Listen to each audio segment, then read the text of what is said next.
और इतना सुंदर बढ़िया कार्यक्रम आयोजित भइल बा। एला विश्वकर्मा समाज के जे कन्वीनर बनन राम प्रवेश जी, उनकर बहुत स्वागत अभिनंदन। भाई निर्भय जी, भाई आशुतोष जी, भाई सनी राज जी, इतना बढ़िया भाषण भी करत रहलन है भाई राहुल जी, और बहुत बढ़िया तरीका से कार्यक्रम आयोजित करा रहे बड़े लगातार। भाई उदय जी, हरिश्चंद्र झा जी, कृपेंद्र जी जो हमारा के लेके अले ना गाड़ी से, इतना बढ़िया गाड़ी। भाई पीयूष त्रिपाठी जी, भाई चंदन जी, भाई प्रदीप जी, जितना मंच पर भाई बहन लोग बैठल बा, सबसे पहले तो आप सब लोग के बहुत स्वागत अभिनंदन और बहुत बधाई है वजह से देता नहीं कि रउआ सब हमरा के बुलौनी और बंगलोर के धरती पर इतना बड़ा सम्मान आज से पहले ना भई रहे। बिहार सरकार में मंत्री रहे के भी अवसर मिलल, बंगलोर तो ना आई रही, पूना आई रही, दक्षिण के कई राज्य में जाए के मौका मिलल, लेकिन बंगलोर में आवे के मौका ना मिलल। हमरा बुझा था कि राहुल झा जी और विश्वकर्मा समाज के प्रोग्राम के इंतजार होते रहे कि जब ये प्रोग्राम हुई तो इतना बढ़िया सम्मान मिली। इतना सुंदर और बढ़िया कार्यक्रम देख के हमरा मन में कुछ भोजपुरी के पंक्ति याद आई है। भाई दिलीप जी भोजपुरी से शुरू कैलन है, तो हम भोजपुरी के कुछ पंक्ति सुनावत नहीं कि पतईन पर पनिया के जैसे पतईन पर पनिया के पांव पड़ल बा। इतना सुंदर कार्यक्रम देख के मन में ऐसा भाव होता जैसे पुरैन के पत्ता पर पानी जब पड़ेला तो कितना बढ़िया मोती की तरह धुल के लागले, चमके लागले। पतईन पर पनिया के पांव पड़ल बा, झुलसल झिगुनिया पर छाव पड़ल बा। अब विश्वकर्मा समाज के कार्यक्रम में ऐसा जादू बा कि हमें शामिल होए खतरा पूरा यूपी बिहार पड़ल बा। भाइयों बहनों, हम सबों के लिए बड़े गौरव का विषय है। बहुत अच्छा लगता है जब बिहारी समाज, बिहार के लोग,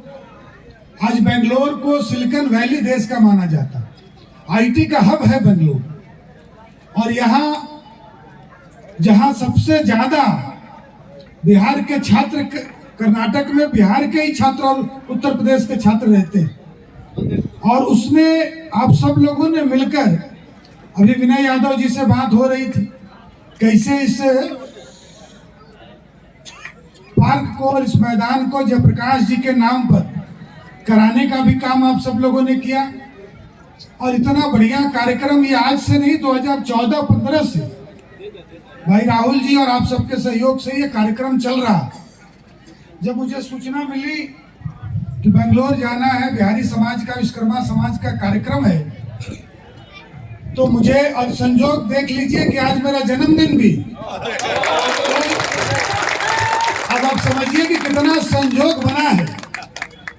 और इतनी बड़ी संख्या में हमारी मातृशक्ति, हमारी बहनें, हमारी बेटियां बड़े उत्साह के साथ कल 8:30 बजे 9 बजे थोड़ा सा सट जाएगा, केम्पेगौड़ा हवाई अड्डा पे आने का अवसर मिला, और वहां से फिर भाई हमारे भतीजे सौरभ जी लेकर चले गए और भोजन वोजन कराते हुए रात को 1 बजे लौटा। लेकिन मुझे लगा जैसे अभी रात के 8-9 बजे, 9 ही बजे। ये इतना उत्साह और इतना अपनापन था कि मुझे तो लगा ही नहीं कि मैं बेंगलोर में हूँ। और अभी मणिरत्नम साहब आए, मंत्री जी, आपकी लोकप्रिय यहाँ की जो काउंसिलर हैं वो भी आई, सुनंदा जी, और आपके कार्यक्रम को इतना सपोर्ट मणिरत्नम जी का हुआ कि अभी एक सिटी रवि साहब का भी एक कार्यक्रम चिकमंगलुरु में, लेकिन उन्होंने कहा, बुलाया था पहले, लेकिन कहा कि भाई इतना बढ़िया कार्यक्रम आपके बिहारी समाज का है तो आप उसको कर लीजिए, उससे समय मिलेगा तब हमारे यहाँ आइएगा। तो मैं समझता हूँ कि बहुत ही अच्छा, और यहाँ जितने लोगों से कल से आज तक मुझे लगता है करीब 100-200 लोगों से मिला,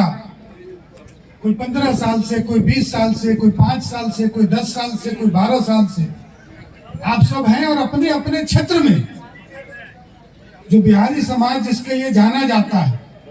कि जहां आए आप अपना बेस्ट श्रेष्ठ दे रहे हैं, और जिस सोच के तहत माननीय प्रधानमंत्री जी एक भारत श्रेष्ठ भारत, जिस सोच के तहत ये कार्यक्रम आप सब आयोजित करते हैं, इन कार्यक्रमों के फलस्वरूप देखिए दक्षिण भारत हो, उत्तर भारत हो, कन्याकुमारी से कश्मीर तक पूरा भारत, और अब तो नया भारत, नया राष्ट्र बन रहा। मित्रों, 2014 में जो परिवर्तन हम सब लोगों ने मिलकर किया, इस देश में एक बड़ा सामाजिक और राजनीतिक परिवर्तन हुआ। और आज आपको मुझे इस मंच पर बताते हुए बड़ी खुशी है कि 2014 के बड़े परिवर्तन को दुनिया के सबसे बड़े अखबार द गार्जियन अखबार ने अपने एडिटोरियल में लिखा कि पहली बार आजाद भारत में कोई भारतीय सरकार बनी। और मित्रों, जब ये समाज जगा, भारत का समाज जगा, बिहार का समाज, उत्तर प्रदेश का समाज जगा, तो हम सब इसके साक्षी हैं। और आपने तो सहयोग किया कि 2014 में परिवर्तन किया था, 2019 में तो कोई पूछता भी नहीं था कि कौन कैंडिडेट है। नए भारत के निर्माण में, नए राष्ट्र के निर्माण में आप सब लोगों ने अपनी महत्वपूर्ण भूमिका निभाई है। और उसी के बदौलत मित्रों, आज G20 जो भारत दुनिया के 20 सशक्त देशों में, दुनिया के सबसे मजबूत देशों में, जैसे आप बिहार से आए, आप परसा से आए, आप पकड़ी दयाल से आए, आप फिनहारा से आए, आप उत्तर प्रदेश के देवरिया से आए, गोरखपुर से आए, और आपने अपने अपने क्षेत्र में अपने आप को स्थापित किया, खुद को साबित किया। तो वैसे ही दुनिया के 20 आर्थिक रूप से सशक्त देशों में आज भारत को G20 की न केवल अध्यक्षता सौंपी गई भाई और बहनों, बल्कि हम सबको देखकर कितना गौरव का अनुभव हुआ कि भारत का प्रधानमंत्री बीच में खड़ा है, उसकी बाईं तरफ अमेरिका का राष्ट्रपति और दाईं तरफ चीन का राष्ट्रपति खड़ा है। मित्रों, ये हमारे लिए एक नया भारत, जिसको बदलता हुआ भारत कहते हैं, यह हमारे लिए बड़े गौरव का क्षण था। और मित्रों, आपको याद दिलाता हूं, ये इस कालखंड में हम सब इसके साक्षी हैं, जब ब्रिटेन के पार्लियामेंट में जो बड़ी चर्चा होती थी कि भारत का कानून, भारत का संविधान ब्रिटेन के पार्लियामेंट में क्यों बनेगा, चर्चिल साहब ने कहा था कि वो इसलिए हम बनाते हैं कि भारत के लोगों में इतनी प्रशासनिक क्षमता नहीं है कि वो अपना देश चला सकें। लेकिन मित्रों, आपको जान के अच्छा लगेगा कि आज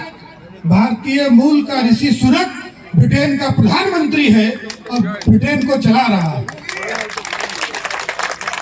ये भारत का नौजवान, ये बिहारी समाज,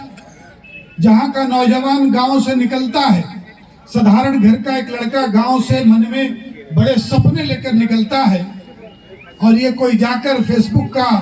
ट्विटर का कोई CEO बन जाता है, उसका मुख्य कार्यकारी पदाधिकारी बन जाता है, और पूरी दुनिया में